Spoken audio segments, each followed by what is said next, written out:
24 লোকসভা নির্বাচনে কোচবিহার উত্তরবঙ্গের একমাত্র কেন্দ্র যেখানে তৃণমূলের জয় হয়। আর তারপরেই নয়া সমীকরণ কেন? কারণ মুখ্যমন্ত্রী মমতা বন্দ্যোপাধ্যায় এবং অনন্ত মহারাজ সাক্ষাৎ। আজ অনন্ত মহারাজের বাড়িতে যান তৃণমূল নেত্রী মমতা বন্দ্যোপাধ্যায়, বিজেপি রাজ্যসভার সাংসদ অনন্ত মহারাজ। লোকসভা ভোটে কোচবিহারে জয় তৃণমূলের। আর মমতা বন্দ্যোপাধ্যায় অনন্ত মহারাজের এই যে বাড়িতে যাওয়া সাক্ষাৎকার, এই নিয়ে নয়া রাজনৈতিক জল্পনা।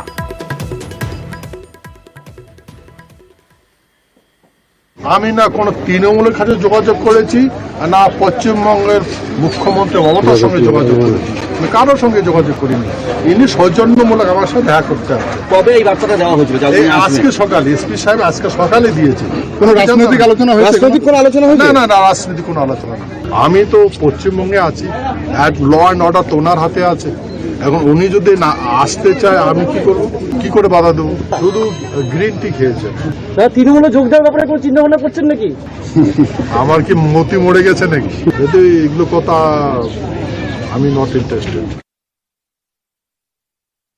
আমি বিজেপি গ্রেটার কুচবিহার পিপলস অ্যাসোসিয়েশনের পক্ষ থেকে সংগঠন করি।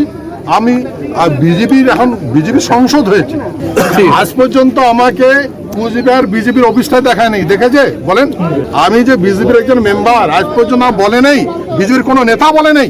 সেন্ট্রাল টিম আসলো, তারাও বলছে না, দামও ডাকছে না, আমাকে মানেই না ওরা। তাহলে কি সাংসদ পদ ছেড়ে দিবেন বিজেপির, যেখানে আপনার সম্মান নেই? এরা আমাকে কি সম্মান দেবে? সম্মান দিয়েছে গৃহমন্ত্রী অমিত শাহ, মাননীয় অমিত শাহ। সম্মান দিয়েছে প্রধানমন্ত্রী, যে আমার সঙ্গে কুচবিহারে দেখা করেছে, আমার সঙ্গে বৈঠক করেছে।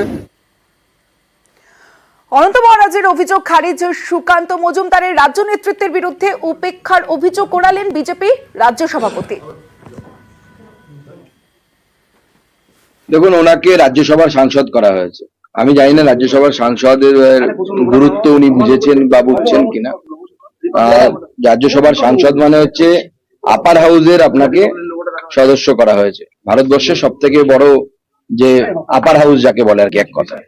স্বাভাবিকভাবে এতে বিরাট সম্মান বলেই তো আমার মনে হয়। দেখুন, আমি নিজে ওনার বাড়ি থেকে ঘুরে এসেছি। রাজ্য বিজেপি বলতে উনি কাকে কাদেরকে বুঝিয়েছেন আমার জানা নেই।